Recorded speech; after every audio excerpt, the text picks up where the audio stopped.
Here's a truth that might make you uncomfortable. One of music's most revolutionary figures is walking among us virtually unnoticed, and we're all missing the point.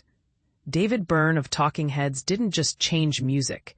He rewrote the entire rulebook of what it means to be authentic on stage. Yet somehow, in an era obsessed with being real, his name barely registers when we discuss our biggest influencers. But here's where it gets controversial. Maybe that's exactly what makes his approach so powerful. Right now, as you read this, Byrne continues his creative journey.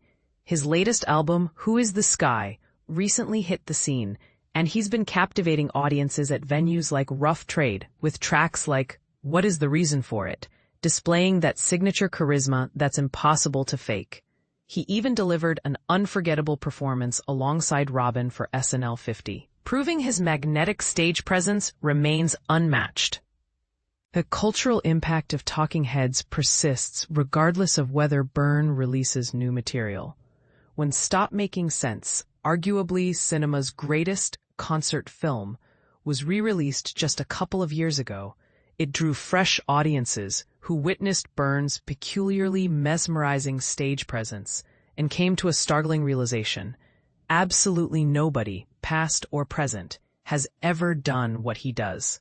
And this is the part most people miss. What truly set Talking Heads apart wasn't just their musical genius, but something far more elusive in today's entertainment landscape: complete, unfiltered authenticity. Think about it. In our current world of carefully choreographed social media personas and manufactured celebrity moments, Byrne's approach seems almost revolutionary. From their earliest performances through their most celebrated shows, everything about Talking Heads felt spontaneous and genuine, completely free from the rigid, over-rehearsed atmosphere that plagues so many modern performances. This authenticity has always been Byrne's secret weapon, extending far beyond his Talking Heads days. Anyone fortunate enough to witness him perform live typically walks away with one overwhelming impression: his remarkable genuineness. The reason is beautifully simple. Authenticity is his only mode of operation. Consider this fascinating origin story. Byrne developed his unconventional dance moves specifically because he observed that all the seasoned performers had already established their signature thing. His solution wasn't driven by a desire to be groundbreaking or shocking. He simply wanted to feel comfortable on stage. Now that's what you might call an accidental power move. We find ourselves chuckling at his delightful quirks. Like when he performed an unexpectedly haunting cover of Whitney Houston's I Wanna Dance with Somebody, or when he spontaneously shifts into that distinctive vocal style during various renditions of Same as It Ever Was. These moments strike us as hilarious precisely because they're so unexpected. And they're unexpected because they're completely genuine, the kind of spontaneous expressions you might witness in everyday life. Not something you'd anticipate from a legendary musician performing before thousands. But here's where the conversation gets really interesting. While exploring why Byrne became so iconic simply by embracing his awkward authenticity could fill volumes. One element stands out above his mannerisms and stage presence: his visual identity.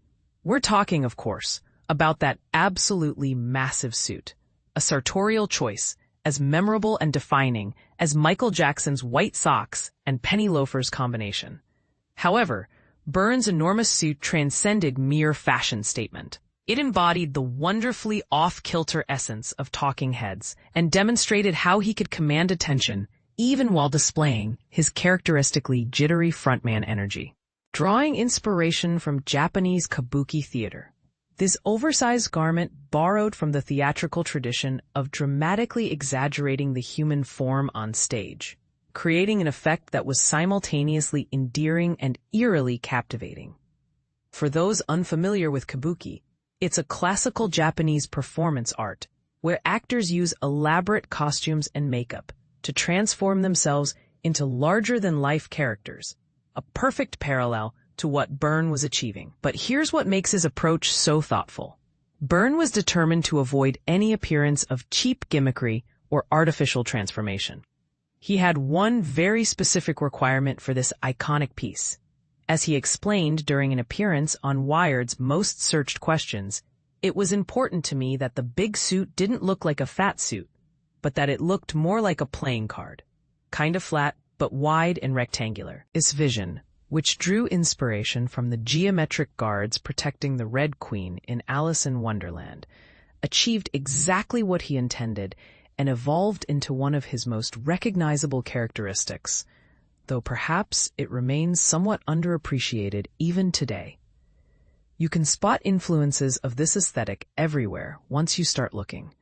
But here's the question that should make us all pause. Shouldn't such fearless eccentricity and genuine artistic vision be celebrated by name far more prominently in our cultural conversations?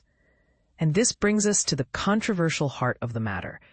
In an entertainment industry increasingly dominated by calculated image management and focus-grouped authenticity, are we actually afraid to celebrate someone who achieved greatness by simply being genuinely, unapologetically himself?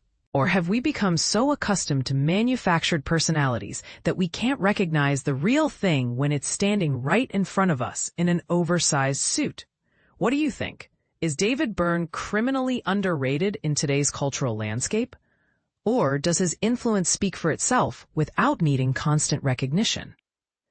Does our current obsession with viral moments and manufactured authenticity make us blind to genuine artistic vision? Share your thoughts. Are we missing something crucial about what makes truly iconic performers? Or is quiet influence more powerful than loud recognition?